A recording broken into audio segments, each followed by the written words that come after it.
Donc, je vous souhaite la bienvenue à ce webinaire organisé par la Fédération de l'entraide protestante sur l'attractivité des métiers. Il s'agit de vous faire un retour d'enquête avec des éléments de l'enquête qui a été menée fin 2024 sur l'attractivité des métiers par la FEP, mais aussi par l'école pratique du service social qui est représentée par Sophie Tussaud qui se présentera tout à l'heure. Et puis, on fera un petit focus aussi sur le carrefour de l'engagement protestant pour ceux qui ne connaissent pas, avec Elisabeth Valbaum, qui est aussi de la FEP. Donc, je vous présente le déroulé. Donc, dans un premier temps, je vais vous faire une restitution de l'enquête de la FEP. Vous la trouvez sur le site. L'idée pour aujourd'hui, ce ne sera pas d'entrer dans le détail, hein, ce sera de vous remettre un petit peu en mémoire les grands enseignements tirés, et puis pouvoir aussi vous montrer un petit peu des choses qui ont pu être mises en place par les associations qui ont répondu à l'enquête. On aura ensuite la restitution de l'enquête de l'école pratique du service social qu'elle a menée, qui a été menée auprès d'étudiants. On vous propose de vous présenter dans ces deux enquêtes à suivre, et ensuite on fera un temps d'échange parce que vous verrez il y a des croisements entre ces deux enquêtes. C'est assez intéressant. La FEP, on a interrogé les établissements, les employeurs finalement. Et puis le PSS a interrogé les futurs employés. Donc ce sera intéressant de croiser les regards. Donc, on aura un temps d'échange qui devrait nous emmener jusqu'à justement midi moins le quart à peu près. Et puis, sur les 10-15 dernières minutes, Elisabeth Valbaum vous présentera le site, le Carrefour de l'engagement protestant, pour ceux qui ne le connaissent pas. C'est un site qui est géré par la FEP. Vous pouvez mettre vos annonces quand vous cherchez du personnel, mais aussi quand vous cherchez des bénévoles. Donc, je vous propose de commencer.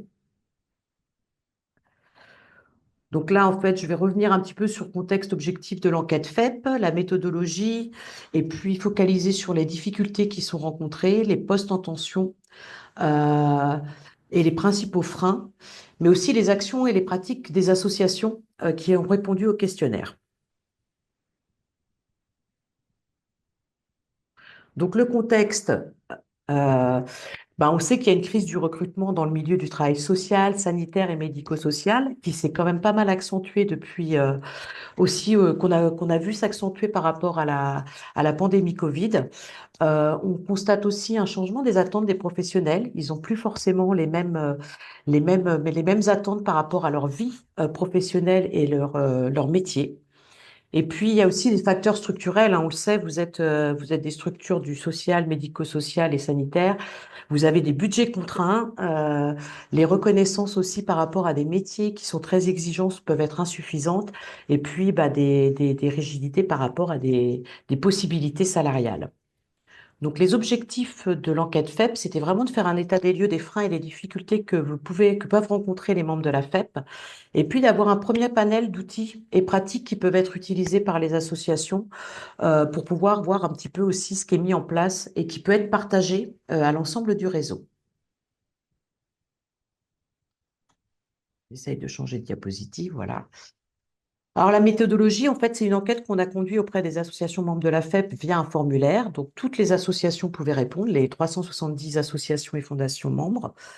Il y avait trois axes principaux abordés: les difficultés de recrutement, toutes les questions liées à la fidélisation des salariés, et puis la perception aussi de l'attractivité des métiers, des secteurs pour chacun de vos environnements. On a eu une trentaine de structures qui ont répondu, qui représentent environ 395 établissements, puisque certaines structures ont répondu pour un ensemble d'établissements. On avait vraiment un échantillon qui était représentatif du secteur social, médico-social et sanitaire. Donc, ça pouvait être des structures qui sont qui travaillent dans le cadre de l'hébergement-logement, du soin, mais aussi de l'accompagnement. Et puis, on a vraiment une taille des structures très variée, hein, des associations qui ont 2 salariés jusqu'à des centaines de salariés. Donc, il y avait aussi une représentativité sur les associations représentées. Donc, je vous propose de passer autour des difficultés rencontrées. Donc, on a d'abord fait un petit sondage, savoir si les structures rencontraient des difficultés liées au recrutement et à la fidélisation. À 83%, les associations ont répondu qu'elles rencontraient des difficultés de recrutement. Un peu moins sur la fidélisation. 41% ont dit rencontrer des difficultés. Et sur l'attractivité, Là, on retrouve aussi qu'un chiffre assez élevé, quand même, près de 70% des structures disent qu'il y a quand même des difficultés qui sont liées à l'attractivité du secteur ou des métiers euh, dans leurs organisations. Donc, par rapport, excusez-moi, aux difficultés, il y a des choses qui sont liées au secteur, qui sont vraiment liées à vos secteurs. Parfois, des métiers qui sont peu valorisés ou perçus négativement, notamment dans le travail social, des métiers qui sont méconnus et qui ont parfois une médiatisation un peu négative, quand parfois il y a des scandales sur certains secteurs. Euh, la deuxième chose, c'est parfois il y a une vision un peu stéréotypée des professions. Ils sont un peu perçus comme relevant d'une vocation et donc qui exigent des sacrifices personnels. Donc ça peut aussi donner une image un petit peu biaisée. Un manque de valorisation des réussites. Alors là, je ne fais que restituer ce qui a été dit dans l'enquête, hein. Donc pour certains disent que les impacts positifs des professions sur les publics accompagnés, elles sont pas assez valorisées dans l'espace public, elles sont pas assez médiatisées, on leur reconnaît pas assez leur valeur. On est aussi sur des secteurs avec des profils spécifiques qui demandent quand même des qualités relationnelles et humaines assez fortes. Et ça peut être difficile de trouver des candidats qui sont prêts à s'investir auprès de personnes avec des missions qui sont souvent émotionnellement exigeantes. Des rythmes et des charges de travail qui peuvent être contraignantes, hein. On est aussi dans des secteurs où on a des spécificités sur parfois le travail le week-end, le travail de nuit. On est face à des personnes qui peuvent être en grande précarité, donc c'est assez compliqué. Et puis, il y a des spécificités qui sont moins liées au secteur, mais géographiques, où certaines structures, plutôt évidemment dans le monde rural, bah, disent qu'ils ont de la peine à attirer des candidats parce que c'est un peu isolé. Voilà, donc ça aussi, c'est une des spécificités qui ont été relevées par les personnes qui ont répondu à l'enquête. Sur d'autres difficultés rencontrées, il y a les rémunérations et les conditions de travail, évidemment, hein, les problèmes des salaires qui peuvent être assez bas, liés à des conventions collectives où les grilles de salaire sont pas forcément, peuvent pas forcément bouger. Euh, a été aussi indiqué l'absence de prime Ségur pour certaines structures, certains professionnels qui n'ont pas accès à cette prime Ségur, et puis une évolution dans les conventions collectives et une évolution des grilles salariales qui reste assez limitée. Ce qui fait que les associations et les établissements, évidemment, ont une faible marge de manœuvre financière, hein. Ils ont des budgets restreints par rapport à cette question du recrutement et de la fidélisation. Parfois, une complexité à pérenniser certains emplois, hein. Ils sont obligés de passer par des emplois parfois en intérim sur des périodes de surcharge de travail ou via des CDD. Je l'ai dit un petit peu plus tôt, en effet, les conditions de travail exigeantes. Plusieurs associations relèvent quand même qu'il y a un taux d'absentéisme assez élevé, qui ne parviennent pas à remplacer des personnes qui sont absentes. Euh, donc et sur les personnes qui restent, ça leur donne une charge de travail beaucoup plus lourde puisqu'il faut pallier aux absences. Alors sur rigidité des règles, là aussi, ce qui avait été indiqué derrière ça, c'était le fait que parfois il y a un manque de souplesse par rapport à des horaires. Alors c'est lié aussi aux personnes qui sont accompagnées, hein, mais des horaires qui peuvent être parfois un peu trop rigides puisqu'il faut pouvoir être présent parfois 24 heures sur 24. Euh, et dans l'autre sens, on demande parfois aux personnes d'avoir des horaires très flexibles selon les besoins. Donc, en fait, c'est là qu'il y a la rigidité des règles. Elle peut être sur des horaires fixes, mais c'est aussi sur des horaires flexibles où on leur demande à eux de pouvoir aménager leurs agendas selon les besoins de service. Beaucoup d'associations remarquent un manque de stabilité de leurs équipes, hein. Il y a beaucoup de turnover euh, et de plus en plus de CDD. Et puis, ils constatent aussi un déséquilibre, alors que ce soit sur les rémunérations ou sur les conditions de travail, parfois un déséquilibre entre les attentes des candidats et puis la réalité des postes proposés. En effet, on y reviendra un petit peu plus loin, mais pour certains candidats, ils ne se retrouvent pas du tout dans les postes qui leur sont proposés, soit ils le découvrent une fois en poste, soit parfois, évidemment, il y a euh, en tout cas, ce qui est remonté, c'est que les associations constatent que, par exemple, pour des jeunes, ils préfèrent parfois aller travailler dans le secteur lucratif, qui est mieux rémunéré, même si les valeurs associatives peuvent être quelque chose qui fait pencher la balance, c'est pas toujours suffisant. Sur un autre point, donc c'est par rapport à la concurrence qu'il peut y avoir, évidemment, entre secteurs et puis le manque de reconnaissance. Attendez, excusez-moi, je ne vous vois plus, donc voilà. La compétition avec d'autres associations, c'est-à-dire que dans un même secteur, vous pouvez être en compétition avec d'autres structures sur le territoire qui sont des structures associatives ou évidemment des structures qui sont plus dans le monde de l'entreprise et lucratif. Je l'ai dit tout à l'heure, il y a aussi également cette question des préjugés sur les métiers du social. Euh, mais là, ce qui avait été pointé, c'était pas forcément les préjugés sur des métiers qui seraient des métiers à vocation, mais plutôt sur des métiers, des professions qui peuvent aider des publics spécifiques, notamment des demandeurs d'asile ou d'aide à la personne. Il y a des préjugés par rapport à ces métiers et un manque de reconnaissance de la contribution de ces métiers auprès de ces personnes. La banalisation et la dévalorisation des métiers, ce qui avait été indiqué, c'est que ça pouvait créer une démotivation chez les salariés, euh, le fait que ces métiers soient dévalorisés, même si leur action est riche, ça peut provoquer justement des départs des associations du fait de cette dévalorisation des métiers. L'investissement émotionnel important, ça, je l'ai évoqué plus tôt. En effet, ça peut être assez compliqué de travailler dans le métier du social, sanitaire. Et en tout cas, ce qui est ressorti de l'enquête, c'est que c'est quelque chose qui n'est pas toujours reconnu, que ce soit en interne hein, ou vers l'extérieur. Oups, voilà. Je vous propose de passer oups, au management et cohésion d'équipe et les formations et opportunités de carrière. En termes de management et de cohésion d'équipe, ce qui a été relevé aussi, c'est que parfois il y a un ratio d'encadrement qui n'est pas toujours suffisant. Euh, à la fois un ratio d'encadrement, mais c'est pas seulement le nombre, c'est aussi la qualité de l'encadrement, avec un accueil qui parfois n'est pas structuré. Il peut manquer de processus, il peut manquer de préparation pour intégrer les nouvelles personnes. Ça, c'est des choses qui sont ressorties de façon assez régulière, de dire que notamment la fidélisation d'un salarié joue beaucoup sur son accueil et son parcours d'intégration. Il y a aussi, a été aussi relevé la difficulté à adapter le management, c'est-à-dire que il y a un constat par rapport à des nouvelles méthodes managériales. Par exemple, plusieurs associations ont dit, bah, nous, on a des équipes qui sont constituées d'intérimaires en partie, et donc c'est un management à adapter. Le management qu'on fait de personnes qui sont en intérim ou de personnes qui sont en CDI, ils sont pas les mêmes, et l'organisation n'a pas toujours adapté son management par rapport à ces nouveautés. Et puis, la difficulté aussi de renforcer la cohésion d'équipe quand on a une forte proportion de personnes qui ne sont là que pour un temps donné. C'est assez compliqué de pouvoir créer la cohésion d'équipe quand les équipes ne sont pas stables. Il a été relevé aussi que dans ce contexte, il était important de faire des entretiens de professionnels réguliers pour mieux accompagner les salariés.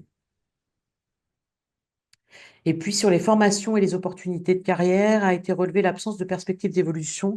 C'est parfois difficile dans certaines structures d'avoir une perspective d'évolution quand on est éducateur spécialisé, puis chef de service.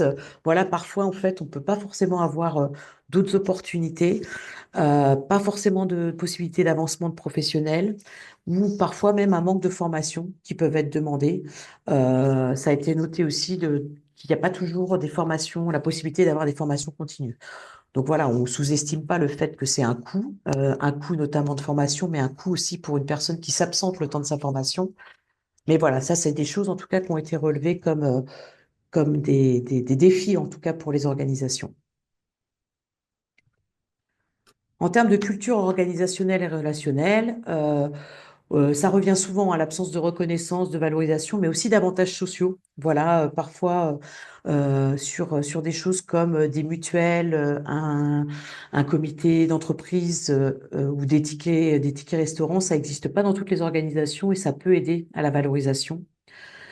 La culture aussi organisationnelle, relationnelle, tout ce qui peut être évaluation quantitative, on sait qu'on est amené à le faire hein, dans nos structures. On a aussi des financeurs qui nous demandent d'avoir des évaluations quantitatives, mais c'est vécu comme quelque chose d'assez stressant par les salariés et puis qui est vécu aussi comme quelque chose qui les met en compétition pour être le plus performant possible.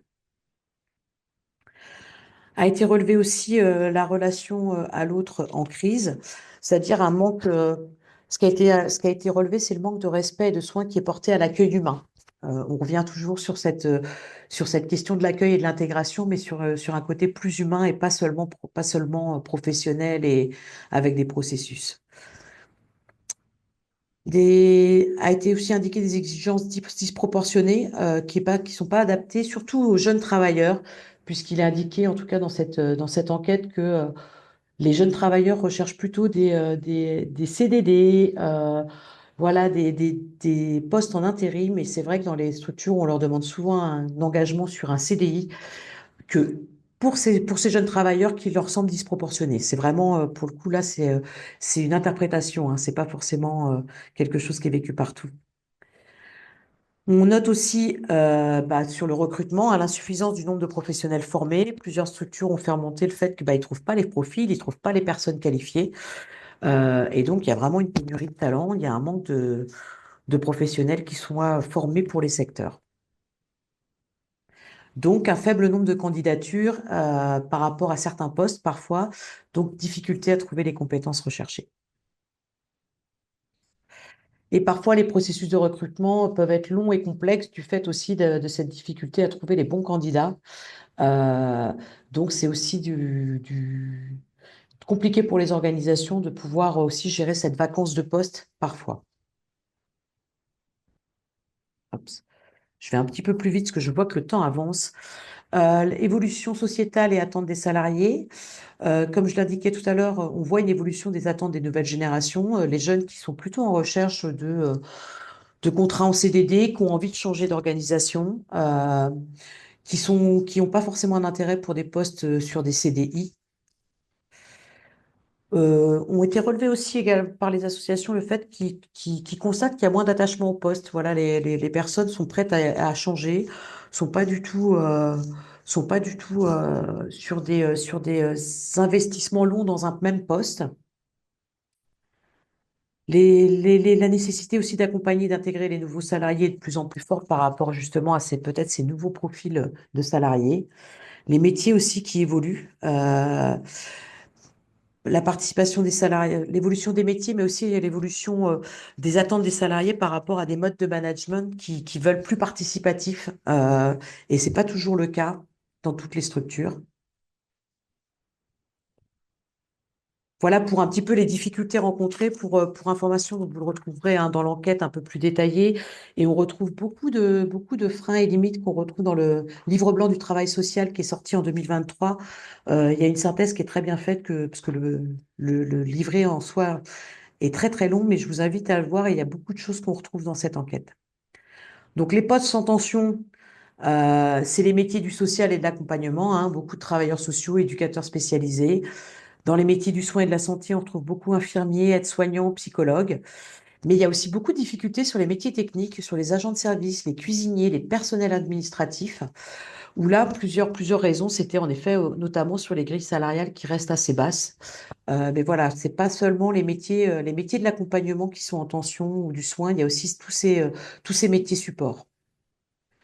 Donc là, je reviens pas, en effet, hein, les problèmes majeurs identifiés, c'est un faible niveau de rémunération, un manque de reconnaissance, et puis c'est peu attractif pour des jeunes générations. Donc là, je vous propose d'arriver sur les actions et pratiques des associations. On a demandé dans l'enquête qu'est-ce que vous avez mis en œuvre pour pouvoir essayer de travailler sur ces sujets. On a fait un focus spécifique sur le fait, est-ce que les associations ont revu la façon dont elles communiquent sur leurs offres d'emploi? Et donc là, j'ai fait un petit peu un résumé de ce qui avait été indiqué pour les associations qui nous ont dit avoir retravaillé leurs offres d'emploi. Plusieurs nous ont dit qu'elles ont essayé de faire un contenu plus simple, plus clair, qui évoque la rémunération parce que c'était pas toujours indiqué, qui essaye d'être transparent et concis dans la description du poste. Ça, c'est une façon de faire. D'autres ont choisi justement d'être plutôt très descriptives et complètes pour justement qu'il n'y ait pas de mauvaise surprise pour le candidat. Beaucoup ont retravaillé aussi insister sur le sens du projet social de l'association, qui peut permettre d'avoir aussi qui peut permettre de se distinguer du milieu lucratif quelque part. Indiquer aussi s'il y a des bonifications financières et s'il y a des avantages dans l'association. Informer aussi sur le processus de candidature, parce que c'est pas toujours le cas. Informer s'il y a plusieurs entretiens, qui les candidats vont rencontrer, s'il y a des tests, etc. Ils mettent aussi certaines associations et évaluent régulièrement leurs annonces. Ils voient si c'est par rapport au nombre de candidatures qu'ils ont reçues, etc. Ils essayent de voir aussi si les informations étaient assez claires et suffisantes. Et puis certaines ont lancé plutôt un travail d'accompagnement avec des opérateurs hein, comme l'OPCO pour pouvoir travailler sur l'aspect attractif des offres, d'avoir des verbatims de leurs salariés pour donner envie et essayer de faire transparaître un peu plus leurs valeurs et leurs démarches. Sur le recrutement, alors je vois que je vous laisserai vraiment aller voir l'enquête, mais ce qui ressort par rapport à des pratiques qui ont été mises en place, c'est de diversifier vraiment les stratégies de diffusion des offres autour de nouveaux canaux et partenariats, passer par les réseaux sociaux, pouvoir diffuser des offres aussi via les réseaux personnels, c'est-à-dire de passer par les professionnels qui sont déjà dans la structure pour pouvoir solliciter leurs enfants, des amis qui peuvent être dans les mêmes métiers. Euh, Passer aussi par du recrutement de personnes non qualifiées qui vont être formées en interne, de développer des partenariats avec des organismes de formation pour faciliter l'insertion professionnelle, et notamment de pouvoir proposer des contrats d'apprentissage, des contrats pro, et puis de vraiment travailler sur le parcours d'intégration et notamment avec du tutorat de personnes qui sont déjà dans la structure, de découverte des métiers. Donc ça, voilà, vous retrouverez un petit peu ça dans le guide, dans l'enquête, pardon, sur le recrutement. Sur la fidélisation, alors évidemment, hein, pour ceux qui le peuvent, pardon. On est sur de la revalorisation des rémunérations. C'est pas toujours possible, mais quand les organisations le peuvent, elles essayent de valoriser ses salaires, d'améliorer les conditions de travail. On est plutôt là sur des choses qui sont autour du matériel, de pouvoir proposer des horaires flexibles, de pouvoir, quand c'est possible, de proposer du télétravail, euh, de s'assurer que, il y a aussi des temps conviviaux, hein. On est aussi sur valoriser et reconnaître. C'est aussi d'organiser des temps conviviaux dans la structure pour pouvoir créer une bonne ambiance au travail. Certains ont aussi créé des structures où il y a des espaces pour les enfants, quand c'est aussi possible. Voilà, il y a plein de possibilités pour pouvoir revaloriser et améliorer les conditions de travail. Sur la formation, Ops, certains ont, comme je le disais, ont fait une extension des programmes de formation interne, c'est-à-dire proposent des formations à des personnes qui n'ont pas forcément les qualifications et proposent des certifications de compétences. Il y a de l'encouragement à la validation des acquis de l'expérience aussi pour l'évolution de carrière. Et puis, pour les plus grosses structures, de pouvoir créer des passerelles en interne pour aller vers d'autres métiers et donc favoriser la promotion des salariés pour pouvoir les garder et éviter qu'ils partent.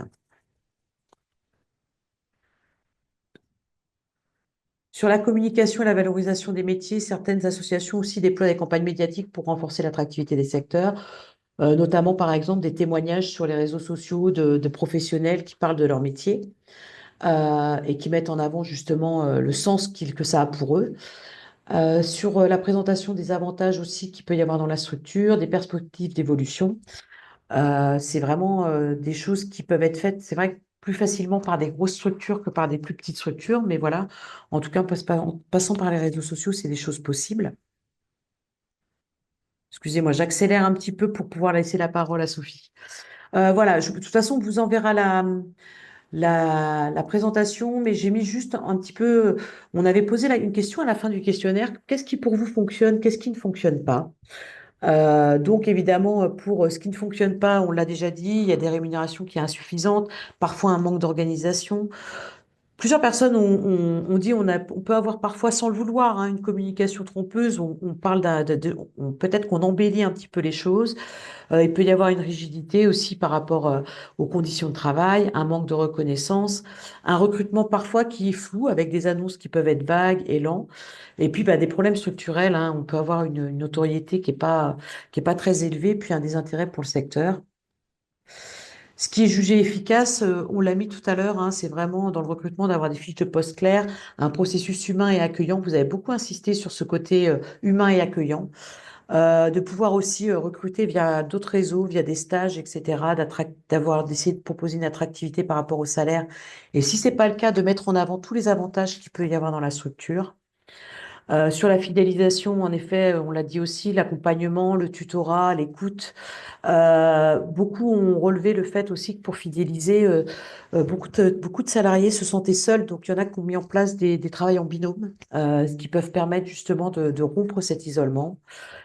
Sur l'attractivité, bah, évidemment, parler du métier avec passion, des salaires un peu plus compétitifs et surtout de l'autonomie. Ça aussi, c'est quelque chose qui est très recherché par les professionnels. Et puis, en général, la transparence, la montée en compétences, etc. Voilà, vous retrouvez en tout cas plusieurs de ces éléments dans l'enquête.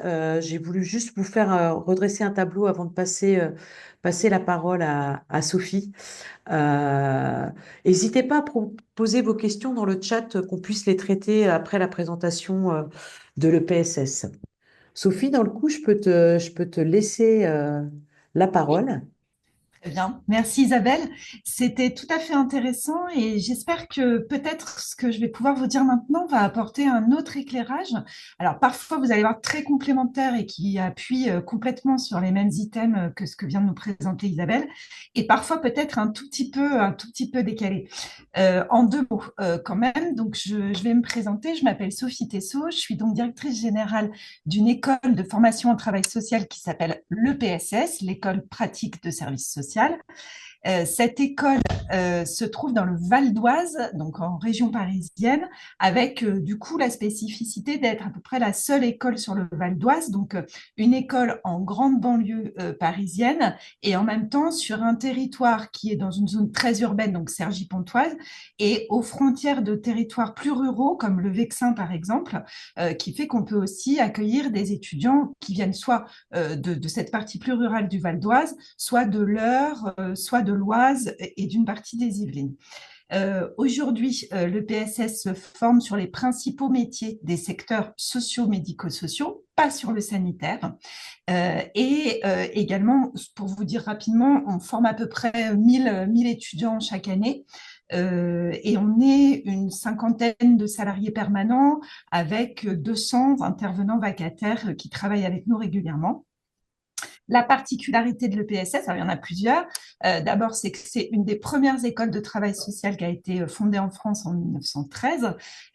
Et d'autre part, aujourd'hui, nous sommes établissement composante de l'université CY Cergy Paris Université. Donc, on est à la fois une association à but non lucratif qui dispense des formations et à la fois une partie intégrante de l'université. Ce qui peut parfois nous rendre un peu schizophréniques, mais qui a beaucoup d'intérêt et d'avantages comme par exemple le fait que pour tous nos diplômes post-bac, les étudiants qu'on accueille sont dans une bidiplomation, à la fois licence-maîtrise et à la fois diplôme d'État plus classique. Euh, Peut-être vous dire que moi, j'occupe cette fonction depuis 18 mois et qu'avant de faire ça, donc j'ai travaillé longtemps dans la formation pour adultes et entre ces deux expériences, j'ai été pendant 7 ans directrice d'établissement de protection de l'enfance. Et donc, la question de la difficulté des recrutements et de la précarisation dans laquelle on se retrouvait, avec parfois la question qui était comment va-t-on faire fonctionner le service, l'établissement? Je vais être obligée de fermer une unité parce que je n'ai plus de professionnels. Je me la suis posée à de très nombreuses reprises. Et de ce fait, j'ai eu envie rapidement, dès que j'ai pris ce poste à l'EPSS, de pouvoir interroger les étudiants que je voyais par ailleurs très impliqués, très passionnés, etc. D'abord de me dire, mais je suis contente de me rendre compte qu'il existe encore des diplômés parce que moi, en tant que directrice d'établissement, je ne les ai pas beaucoup rencontrés. Et puis, savoir où allaient ces jeunes et qu'est-ce qu'ils avaient envie de faire et surtout, également, qu'est-ce qu'ils n'avaient pas envie de faire en partant de leur représentation. Donc, cette enquête très modeste, n'a d'autre but que d'apporter un témoignage et ne vaut que pour ce qu'il est, c'est-à-dire un instant T, une photographie sur un établissement qui est évidemment très lié à la fois à son orientation sur les métiers auxquels il forme et également sur son territoire. Néanmoins, je pense que ça peut être intéressant de la partager. C'est pour ça qu'avec Isabelle, on vous propose ce partage aujourd'hui. Alors, cette enquête, elle a eu lieu en mai 2024 et elle a concerné 192 réponses. Donc, vous voyez, on est sur un échantillon assez modeste qui est quand même très représentatif des étudiants de l'EPSS, puisqu'on a 88% de femmes répondantes sur des tranches d'âge allant de 18 à 59 ans. Ça aussi, c'est assez représentatif pour nous, avec une moyenne d'âge à 31 ans, avec deux types de publics, en fait, des étudiants qui arrivent via Parcoursup très jeunes et qui, du coup, commencent leur parcours de formation. Et puis, beaucoup d'étudiants, soit en reconversion, soit en cours de qualification pendant leur parcours professionnel, donc avec une moyenne d'âge pour ce public-là, bien sûr, plus âgé. 95% sont domiciliés, c'est ce que je vous disais, dans le Val d'Oise, les Yvelines et l'Oise. Une toute petite partie, 5%, habitent dans les autres départements d'Île-de-France ou en province, essentiellement, en fait, la Seine-Saint-Denis, qui est un département limitrophe. Euh, Quelque chose qui est quand même intéressant à prendre en compte, c'est que ces étudiants ont quand même une vie compliquée, et notamment sur le plan de la précarité, puisque parmi ces répondants, 34% nous disent qu'ils peuvent vivre correctement avec leurs ressources actuelles, 30% que ça dépend des mois, et 36% déclarent qu'ils ne peuvent pas vivre correctement. Donc, on a 66% des étudiants qui disent qu'ils sont dans une précarité financière récurrente, importante.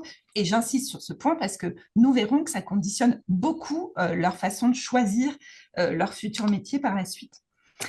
Alors, qui sont-ils et quel parcours de formation suivent-ils? Eh bien, ils suivent des formations, celles qu'on dispense à l'EPSS, donc voilà en proportion.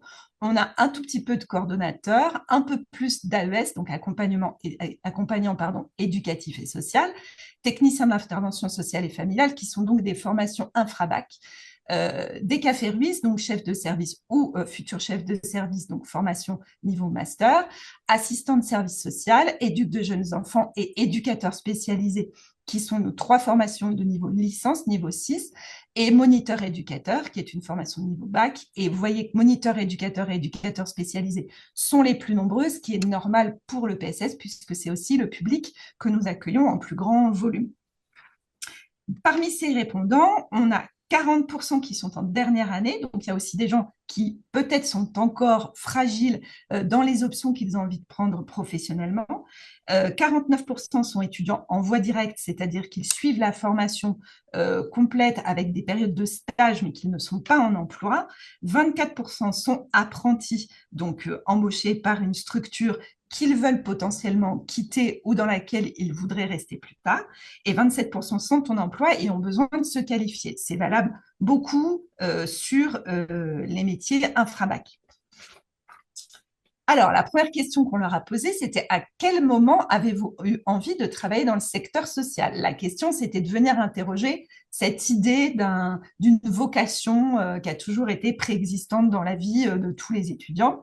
Donc, qu'est-ce qu'on voit? On voit qu'il y en a quand même 38% pour qui cette branche s'est découverte lors du travail qu'ils ont pu faire sur l'orientation scolaire. 36% quand même, et c'est très important, disent que c'est suite à une reconversion professionnelle, avec des gens qui travaillaient dans des secteurs qui n'avaient strictement rien à voir. 17% quand même, ça existe encore, disent avoir toujours voulu travailler dans ce secteur. Et 8% suite à des activités bénévoles. Il manque un S à activité, je vous prie de m'en excuser. Euh, et simplement aussi pour dire qu'on a une très forte proportion d'étudiants qui sont très engagés dans des activités personnelles bénévoles de type maraude, distribution alimentaire, etc., etc. Alors, qu'est-ce qu'ils pensent de cette formation? Est-ce que ça correspond à ce qu'ils imaginaient? Donc, à ce stade et à cet instant-là, oui, 83% des répondants nous disent que la formation confirme plutôt leur envie. 14% sont moins sûrs et ont besoin d'y réfléchir. Et pour 3%, c'est un loupé. Visiblement, ça ne correspond pas à ce qu'ils en attendaient, à ce qu'ils imaginaient. Alors ensuite, on leur a demandé ce qui leur donnait envie d'aller vers ce métier ou ces métiers. Alors, les questions étaient des questions fermées, hein, c'est-à-dire que c'était des propositions pour celles-ci. Les items étaient pré-remplis, on leur demandait de se positionner parfois sur des choix multiples. Donc, qu'est-ce qu'on constate? On constate que ce n'est pas le salaire qui rend le secteur attractif. Donc, tout le monde a bien intégré que la donnée salariale était quand même une donnée problématique pour ces secteurs. Le rythme de travail est quand même ressorti comme étant une possibilité aussi de choix. On y reviendra. La question de trouver du travail facilement, c'est aussi un élément important, c'est-à-dire que pour des gens qui ont aussi besoin de pouvoir subvenir à leurs besoins, le fait d'avoir des postes, plusieurs possibilités, y compris sur des qualifications qui peuvent parfois être un peu fragiles ou une expérience débutante, c'est quelque chose d'important.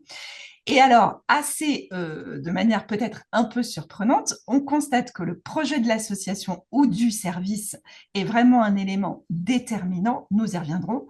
Le travail en équipe, qui reste une valeur absolument fondamentale pour les étudiants, est un élément prédominant dans le choix.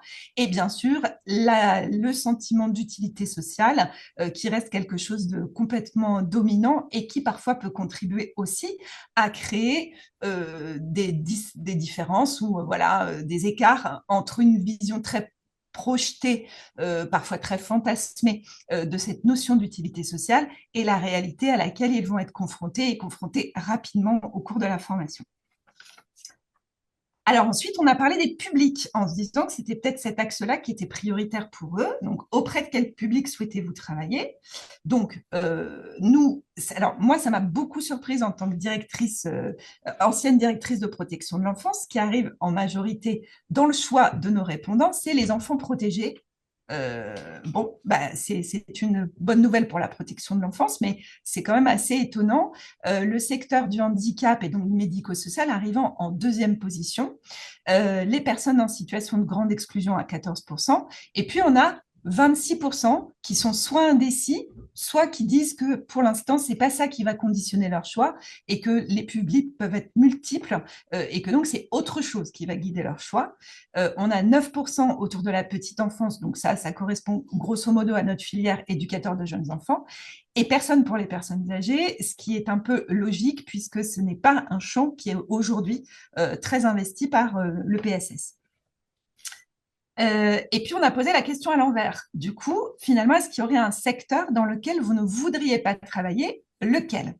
Alors, bah là, c'est assez mélangé. On a petite enfance, exclusion sociale et protection de l'enfance sur des volumes un peu comparables. Et puis, le handicap, ce qui m'a aussi un peu surpris de manière assez massive, et les personnes âgées de manière plutôt claire.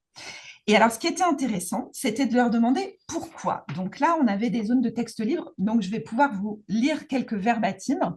D'abord, ils ont évoqué le malaise qu'ils pouvaient ressentir face à certains types de publics ou le fait de ne pas se sentir à l'aise, tout simplement. Certains d'entre eux étaient un peu plus loin en parlant de la légitimité et en disant « je ne me sens pas légitime, ce sont des secteurs qui demandent une formation plus approfondie, je ne me sentirai pas à ma place, etc. etc. » On se parle d'étudiants qui sont quand même encore en cours de formation, donc il est un peu normal de parler aussi d'illégitimité à cet endroit-là. Alors, ensuite, autre critère important, enfin autres verbatims intéressants, c'est que beaucoup d'entre eux ont évoqué une histoire personnelle en disant je ne voudrais pas travailler avec tel type de public parce que c'est lié à mon histoire personnelle, pour de nombreuses raisons personnelles, c'est ma limite personnelle, je ne peux pas expliquer les raisons, c'est personnel.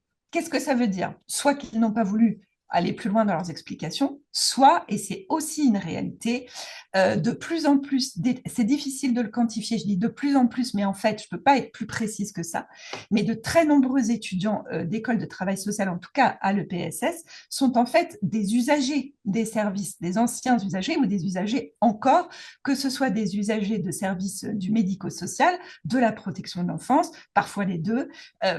Donc, effectivement, leur relation à ce type de projection dans la profession est une relation extrêmement affective et parfois avec des limites qui est aussi liée à cette histoire personnelle qui les a placés en situation d'usager. Dernière chose que j'ai aussi trouvé particulièrement intéressante, toujours sur cette slide-là, c'est que beaucoup d'entre eux évoquent la peur et la peur de la violence. Donc, ils disent par exemple, c'est trop dur émotionnellement, quelque chose qu'Isabelle a évoqué tout à l'heure. Ils disent j'ai peur, ça revient 5 fois, j'ai peur d'être confronté à la violence et de ne pas savoir agir, j'ai peur d'être témoin de maltraitance, j'ai peur, je n'arriverai pas à prendre du recul face aux maltraitances, c'est trop violent, j'ai peur. Donc, ce que je trouve, moi, particulièrement intéressant, c'est de quelle violence parle-t-on? Est-ce qu'on parle de la violence qui peut être inhérente à l'accueil de publics en vulnérabilité, etc. Ou est-ce qu'on se parle d'une violence institutionnelle? C'est pas clair dans les réponses et ça peut être compris de deux façons. Mais ce qui me frappe quand même, c'est que la question de la peur euh, reste quelque chose, à mon sens, très tabou dans les établissements et que pour les étudiants, finalement, ils arrivent à le dire là à ce stade dans une enquête. Je ne suis pas sûre que cette question de la peur soit traitée comme inhérente au métier dans les établissements. En tout cas, en tant qu'éducateur, par exemple, dans un service de protection de l'enfance, c'est pas quelque chose avec lequel on arrive le matin. Dire à ses collègues j'ai peur, je pense que ça reste quelque chose de tabou et je pense que ça crée de grandes difficultés pour les étudiants ou pour les professionnels peu expérimentés qui du coup ne savent pas quoi faire de leur propre peur et qui a tendance à les disqualifier à leurs propres yeux. Slide suivante. Quels seraient les critères les plus importants pour vous pour choisir un poste? On est toujours sur des critères fermés. Alors, un CDI, donc on voit que le CDI n'est plus forcément en effet un critère prédominant, mais qu'il est quand même très important pour 15% d'entre eux. Les possibilités d'évolution, ça aussi, c'est quelque chose d'important pour eux. Le rythme de travail, alors ils seront un peu plus précis tout à l'heure dans ce qu'ils vont en dire, mais le fait de pouvoir changer de rythme de travail, avoir une marge d'autonomie par rapport à ça, c'est quelque chose d'important. Évidemment, on retrouve le salaire, sachant qu'ils n'ont pas beaucoup d'espoir, vous le verrez tout à l'heure sur cette question du salaire. Et puis, en trio de tête, le projet de l'association ou du service qui est donc pour plus de la moitié un critère parmi les plus importants pour choisir un poste, qui moi m'a beaucoup surprise. L'ambiance de travail, alors on verra tout à l'heure ce qu'ils mettent derrière l'ambiance, mais la question de l'équipe, la question de cet accueil, la question voilà, des relations interpersonnelles, y compris dans des espaces interstitiels un peu moins formels, est prédominante. Et puis, alors là, c'est vraiment pour moi quelque chose de très, très incroyable, la distance avec le domicile qui arrive comme critère vraiment cité le plus souvent. Nous verrons tout à l'heure que c'est aussi pour des raisons de précarité. À l'inverse, on leur a ensuite demandé, prendriez-vous un poste qui propose les conditions suivantes? Oui, non. Un salaire net, 2600 euros par mois, ce qui correspond à la grille 66 sur un début de carrière hors Ségur pour des postes d'éducateur, par exemple. On est sur quelque chose qui reste oui, mais c'est un petit oui. Ensuite, des astreintes rémunérées soirée week-end, parce qu'on a beaucoup entendu, moi-même j'ai pu le dire, les nouveaux professionnels ne veulent plus faire d'astreintes, ils ne veulent pas travailler le week-end, c'est compliqué, etc. On voit que pour les répondants, à 71, presque 72%, bien évidemment, la question de l'astreinte rémunérée, c'est oui, y compris soirée week-end. En revanche, et c'est là où c'est une grande difficulté, je pense, une équipe en sous-effectif, c'est non à 61%, sachant que dans quasiment toutes les structures aujourd'hui, les équipes sont en sous-effectif. Qu'est-ce que ça dit? L'hypothèse qu'on pourrait en faire, c'est que l'insécurité dans laquelle ça met les jeunes professionnels de ne pas pouvoir compter sur une équipe pluridisciplinaire et de ne pas pouvoir être en binôme, pardon, de s'appuyer sur quelqu'un pour échanger et prendre une décision, par exemple, c'est quelque chose d'extrêmement compliqué. Un poste éloigné de votre domicile, c'est-à-dire à plus de 45 minutes, c'est non pour une majorité d'entre eux. Donc ça reste aussi conforme à ce qu'ils ont dit sur la slide précédente. Ensuite, on leur a demandé le CDI, le fameux. Est-ce que c'est un élément rédhibitoire aujourd'hui? Est-ce que si on propose un poste en CDI, les nouveaux professionnels refusent ce poste? Alors, visiblement, ce n'est pas le cas pour les répondants, puisque à plus de 86%, un CDI, ça n'est pas du tout un élément bloquant, bien au contraire. Un CDD, du coup, est-ce que ça serait un élément bloquant? Non plus. À 66,7%, ils disent qu'ils prendraient un CDD. Un temps partiel peut-être, du coup. Alors là, par contre, ça pose problème. Pourquoi? Pour des questions de rémunération, tout simplement. De l'intérim, est-ce que c'est un problème ou pas? C'est assez tranché, mais ça reste oui, notamment parce que sur le plan financier, sur un court terme, ça peut être quelque chose d'intéressant. Et des plannings avec des jours travaillés qui changent.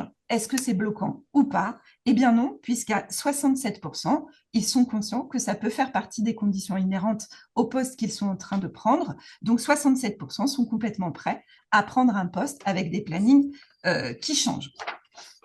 Alors du coup, on s'est dit, peut-être qu'on pourrait leur demander quel serait leur poste idéal, vraiment dans un idéal, avec uniquement du texte libre et des verbatims, et donc la possibilité pour eux de dire complètement tout ce qu'ils voulaient. Certains d'entre eux ont commencé à parler de la taille de la structure en disant qu'une petite unité, un travail à taille humaine avec des gens en grande proximité, c'était un critère important. La question de la formation est revenue, mais vraiment, vous voyez assez peu, 3%. Et puis là, on rentre un peu dans des items qui sont revenus de manière un peu plus régulière, voire très, très régulière. Alors, beaucoup ont parlé de la direction. Alors, la direction, c'est moi qui étais directrice d'établissement, bêtement, je pensais que les attentes autour d'une direction, ça pouvait être une direction qui donne une direction, des orientations, qui décide, etc. Pas du tout. Je vais vous lire ce qu'ils entendent par une direction soutenante pour eux. Donc, c'est la direction, c'est une hiérarchie qui fait confiance, un poste où je me sens soutenue, une direction réactive et bienveillante, une direction à l'écoute, une bonne coopération avec l'équipe de direction, une reconnaissance minimum, une direction aidante, une direction compréhensive, une direction à l'écoute, une direction aidante, une direction bienveillante à l'écoute, une valorisation de mon engagement, une hiérarchie soutenante, une direction à l'écoute, avoir des responsables reconnaissants. Donc, on se parle là de la reconnaissance du travail, mais aussi d'un lien qui est quand même très affectivé, me semble-t-il, avec la hiérarchie d'une organisation, ce qui me paraît quand même être un critère qui change beaucoup la façon de percevoir l'organisation du travail. Ensuite, pour un certain nombre d'entre eux, ils ont évoqué également l'autonomie, la créativité, la responsabilité, leur projet, bref, la latitude qu'ils pouvaient avoir dans ce poste. La possibilité de faire des projets, de créer de nouvelles choses, possibilité d'évolution, un poste évolutif, une autonomie, pouvoir adapter mon rythme de travail, un quotidien qui ne se répète pas trop, un poste où je gère mon planning, créer des projets, toujours être en mouvement, un poste qui bouge sans routine, une autonomie dans le travail, une variété d'émissions, une possibilité de mettre en place plusieurs projets et d'être reconnu dans cette gestion de projet, besoin de bouger sur le terrain, un poste évolutif et diversifié. Bah, en fait, ça me paraît à la fois tout à fait logique pour des gens qui s'engagent dans l'idée d'un secteur éducatif ou l'accompagnement ou le quotidien ou la possibilité de gérer des projets. Clairement, c'est une dimension qu'on développe beaucoup en formation. Donc, probablement que cette attente-là, elle est aussi liée initialement au choix qui les a fait entrer en formation et sur la projection qu'ils ont de ce métier. Alors ensuite, beaucoup aussi évoquent l'ambiance. Alors, cette fameuse ambiance, c'est la bonne ambiance, l'environnement convivial, un climat bienveillant entre les travailleurs sociaux, un environnement sûr. On retrouve cette question de la sécurité, du coup. Une bonne dynamique de groupe, un espace convivial, une bonne ambiance, une bonne ambiance, une bonne ambiance, l'entraide, la bienveillance et le dynamisme, une ambiance conviviale avec les collègues et les supérieurs, une ambiance posée, un environnement sain où règne la bienveillance et la bientraitance, un environnement inclusif et collaboratif, une ambiance sécurisante et respectueuse. Donc, une bonne ambiance, c'est une ambiance, ok, conviviale, mais aussi où la sécurité est quand même de mise. Ensuite, ils ont beaucoup parlé des trajets et de l'éloignement par rapport à leur domicile. Alors, ils ont des grilles qui peuvent être un peu différentes, mais ils disent pas trop éloigné de mon domicile, pas très éloigné de chez moi, moins d'une demi-heure de trajet, pas trop loin de mon domicile, près de chez moi, non loin de mon domicile, 45 minutes max de mon domicile, 40 minutes de mon domicile, accessible en transport en commun, pas trop loin de mon domicile, moins de 30 minutes de trajet, moins d'une heure de mon domicile. Donc bon, en région parisienne, ça fait beaucoup de postes quand même qui sont relativement accessibles. Et alors, il y a quelque chose qui était quand même assez intéressant. Quelqu'un a dit plusieurs fois, 3 personnes ont dit un véhicule de fonction. Alors, je me suis dit, OK, là, on est quand même dans le poste idéal. Un véhicule de fonction, ça commence à devenir, voilà, je ne sais pas, un marqueur social ou quoi. Mais en fait, ce n'était pas du tout ça. Ce qu'ils appellent un véhicule de fonction, c'est un véhicule de service, puisqu'ils disent un véhicule de fonction pour faire des trajets de famille en famille, c'est-à-dire ne pas avoir utilisé mon propre véhicule ou les transports en commun. Ce qui paraît quand même être un peu la base, mais s'ils le mentionnent, j'imagine qu'ils le vivent dans certaines structures, en stage ou en apprentissage. La question du coût de l'essence et du coût du véhicule est fondamentale est vraiment ressortie très, très fort dans cette enquête. Autre chose qui a été beaucoup citée, c'est le projet institutionnel et les valeurs. Alors, on pourrait donc penser que ces nouvelles générations choisissent un poste par pur opportunisme avant d'aller faire autre chose, de prendre un sac à dos et de partir faire le tour du monde, mais c'est pas ce qu'ils disent et ils citent beaucoup les valeurs et le projet associatif. Ils parlent d'un projet fort, une structure qui prend soin de ses salariés et des usagers, un projet de service évolutif et centré sur la personne accompagnée, un projet de qualité et un respect de ses employés, un projet qui prend en compte la pénibilité. Je veux qu'on respecte mon poste et qu'on ne me demande pas de faire exactement la même chose que les autres fonctions. Un projet associatif engagé, un projet associatif novateur, une association avec un projet cohérent, un projet en accord avec mes valeurs, un poste où les besoins des personnes accompagnées passent en priorité, une institution non maltraitante avec des valeurs sociales et humaines, une institution prônant la bienveillance, une association qui a des valeurs de travail communes aux miennes, bienveillance, respect, empathie auprès des enfants et auprès de l'équipe pluridisciplinaire, etc., etc. Alors bon, ça peut être un affichage de principe de parler de bienveillance, hein, on peut se demander ce que ça recouvre et aller un peu plus loin. Quoi qu'il en soit, je crois que ça vaut vraiment le coup, en effet, de mettre l'accent à la fois sur ce projet associatif qui est porté par l'institution ou le service et comment il va se décliner et surtout comment les salariés pourront y prendre part et avoir voix au chapitre sur cette question-là, puisque visiblement, elle est extrêmement importante dans le choix pour les étudiants. On a ensuite parlé du salaire, enfin, ils ont ensuite parlé du salaire avec une forme de déception complètement déjà intégrée et une métabolisation des salaires très bas du secteur. Je vous cite, puisqu'on est dans le poste idéal, hein, je vous rappelle, un bon salaire. Donc ça, c'est revenu 30 fois. Mais qu'est-ce que c'est un bon salaire? Du coup, c'est quand même intéressant de voir comment ils évaluent ça. Un salaire qui permet d'assez bien gagner ma vie sans avoir à me nourrir de riz et de pâtes à la fin du mois. Un salaire correct, voire plus que correct. Un salaire décent et donc pas le SMIC. Une rémunération louable. OK. On a aussi, si on est, alors attendez, je ne le retrouve plus, mais il est quand même très intéressant. Si on est dans l'utopie, un salaire qui ne soit pas celui des travailleurs sociaux. Et donc, un peu plus précisément, ça donne quoi? Ça donne, je vous cite, un salaire qui soit plus qu'espéré, la possibilité de faire des astreintes rémunérées, la possibilité de faire des heures sup, un salaire minimum de 2 000 euros, un salaire minimum de 1 600 euros net hors primes et avantages, une rémunération nette de 1 800 évolutive avec des primes et des heures sup rémunérées, un salaire, voilà, une rémunération satisfaisante. Donc, personne n'a dit 4 000 euros, 5 000 euros par mois. On était pourtant dans l'idéal. Et je pense que, voilà, ils savent que même en étant dans l'idéal, ça reste quelque chose sur lequel les associations, les institutions ont peu de marge de manœuvre. Et un salaire correspondant à l'implication dans l'accompagnement. Voilà. Et puis, ce qui a été le plus cité, c'est l'équipe.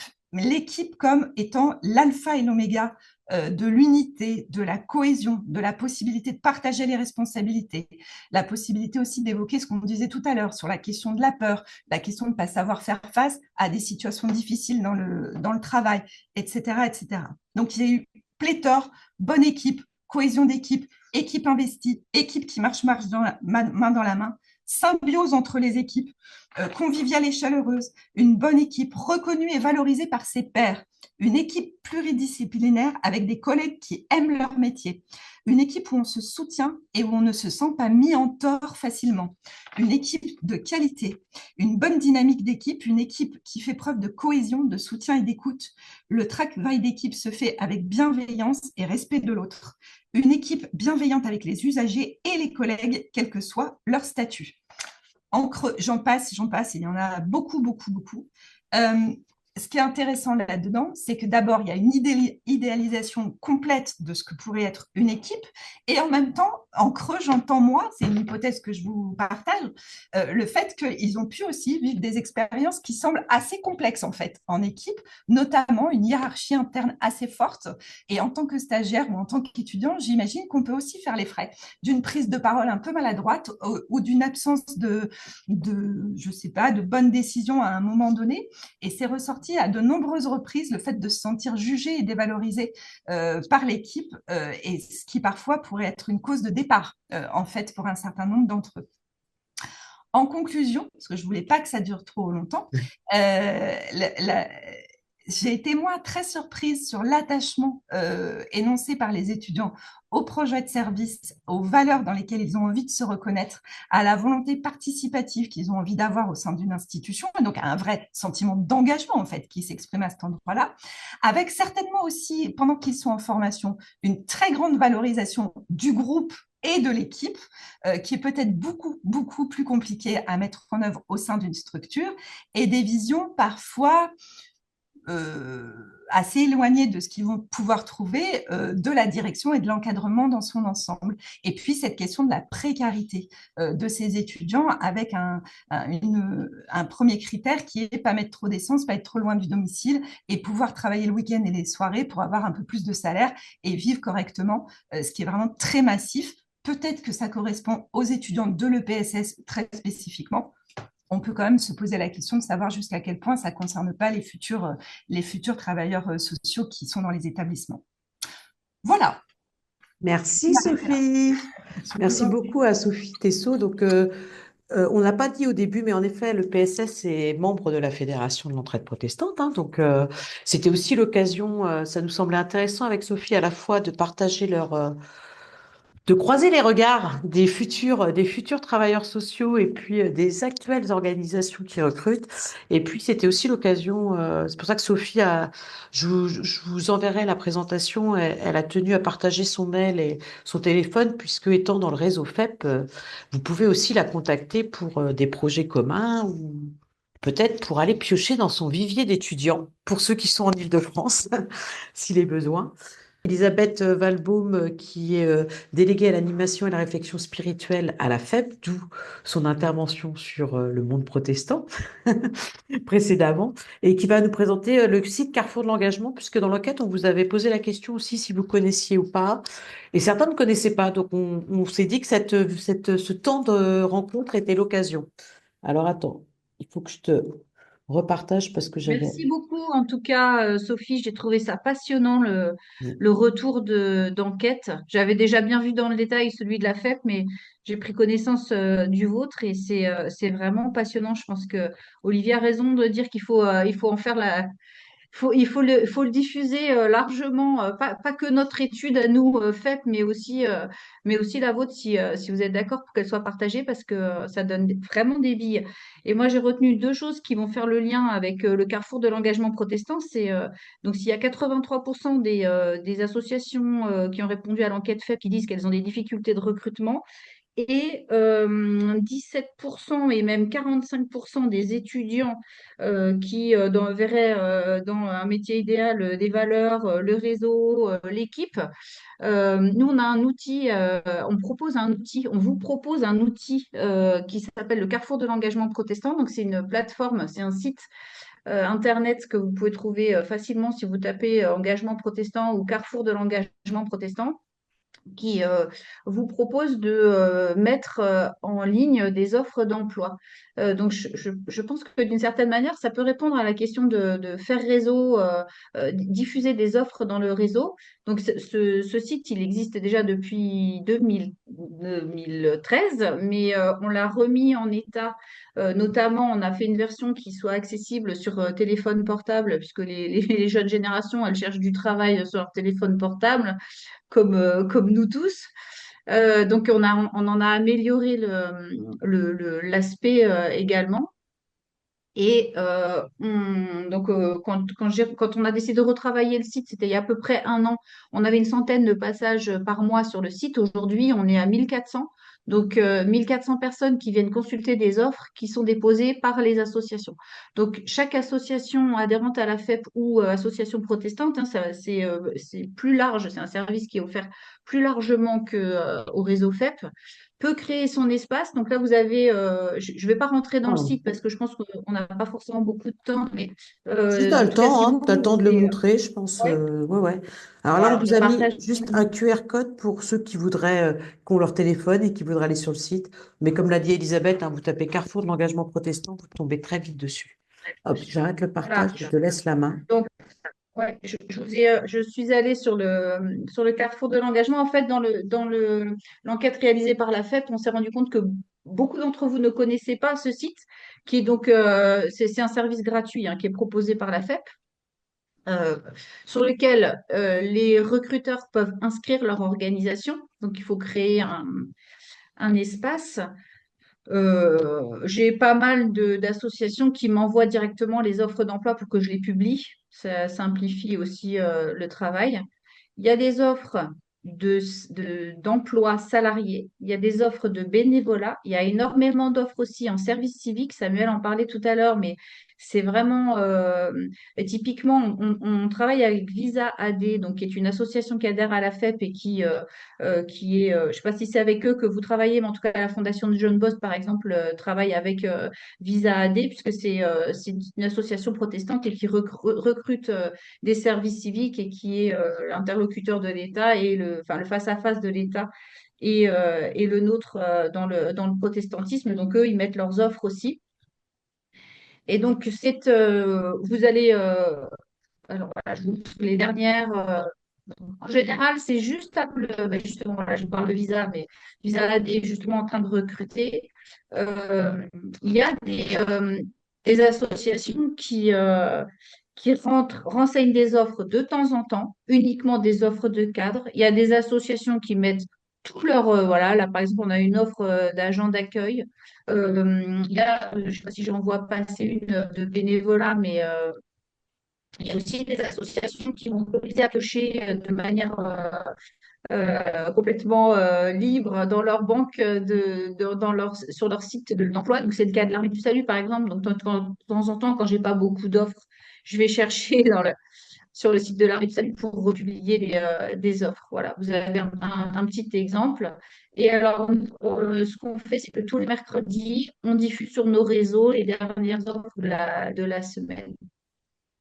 Donc, n'hésitez pas si vous êtes, si vous trouvez que c'est intéressant, si vous pensez à une offre en particulier, voilà, c'est un service qui vous est offert et qui vise justement à essayer de proposer des métiers qui ont du sens à des personnes qui sont en quête de sens. Et là, on voit bien avec ces deux enquêtes qu'il y a un moment où il faudrait essayer d'articuler. Alors, c'est vrai que pour eux, et c'est souvent ce qu'on nous reproche, pour les associations qui publient des offres, c'est un travail parce qu'il faut prendre le temps de saisir l'offre.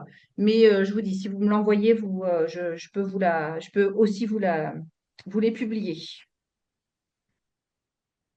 Je ne sais pas si vous Merci, avez des Elisabeth. questions sur voilà. Donc là, vous avez aussi, par contre, pardon, je ne suis pas rentrée dans le détail de qui sommes-nous, mais vous trouvez une charte du carrefour de l'engagement qui explique un petit peu en quoi s'engagent les personnes qui publient des offres. Je ne sais pas si de votre côté, parmi les présents, vous vous en servez et si vous avez des retours. Parce qu'il y a des gens qui arrivent, qui candidatent dans vos associations via le carrefour de l'engagement. Voilà ce que je voulais vous dire.